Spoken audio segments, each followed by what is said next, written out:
మద్యం మత్తులో నిర్లక్ష్యంగా కారు నడపడంతో ఒకరు ప్రాణాలు కోల్పోయారు. చెన్నైలో సోమవారం రాత్రి జరిగిన ఘటనలో వైసీపీ ఎంపీ కుమార్తె కారు నడుపుతూ ఫుట్పాత్ పై నిద్రిస్తున్న యువకుడి మీదకు దూసుకెళ్లింది. ఈ ఘటనలో యువకుడు అక్కడికక్కడే మృతి చెందాడు.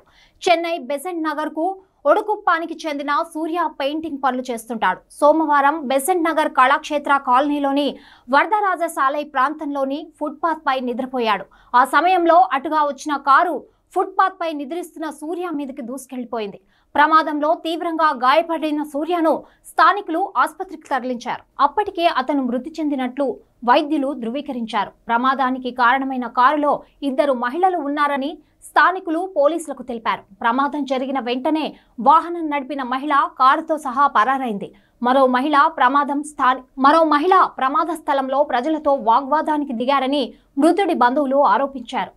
ప్రమాద సమయంలో ఇద్దరు మహిళలు మద్యం మత్తులో ఉన్నారని చనిపోయిన వ్యక్తి బంధువులు ఆరోపించారు. ప్రమాదానికి సంబంధించి సీసీ కెమెరా దృశ్యాలు, కారు రిజిస్ట్రేషన్ నంబర్, పారిపోయిన మహిళల ఫోటోలు అందుబాటులో ఉన్నా పోలీసులు వారిని అరెస్ట్ చేయలేదని ఆరోపిస్తూ బాధితులు మంగళవారం బెసెంట్ నగర్ పోలీస్ స్టేషన్ ను ముట్టడించారు. ఆ కారులో ఉన్న మహిళను ఆంధ్రప్రదేశ్ వైసీపీ రాజ్యసభ సభ్యుడు బీద మస్తాన్ రావు కుమార్తె బీద మాధురిగా బెసెంట్ నగర్ పోలీసులు గుర్తించారు.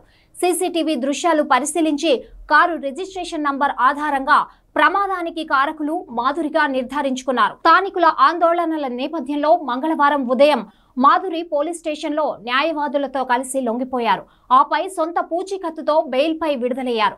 మాధురితో పాటు కారులో ప్రయాణించిన మరో మహిళ కోసం పోలీసులు గాలిస్తున్నారు. హలో పీపుల్, నేను మీ సంజు అఫీషియల్. సో మనం వచ్చేసి ఎస్ఆర్ న్యూస్ని సబ్స్క్రైబ్ చేసుకుందాం, లైక్ చేసుకుందాం, మరికొన్ని అప్డేట్స్ కోసం వెయిట్ చేస్తూ ఉందాం.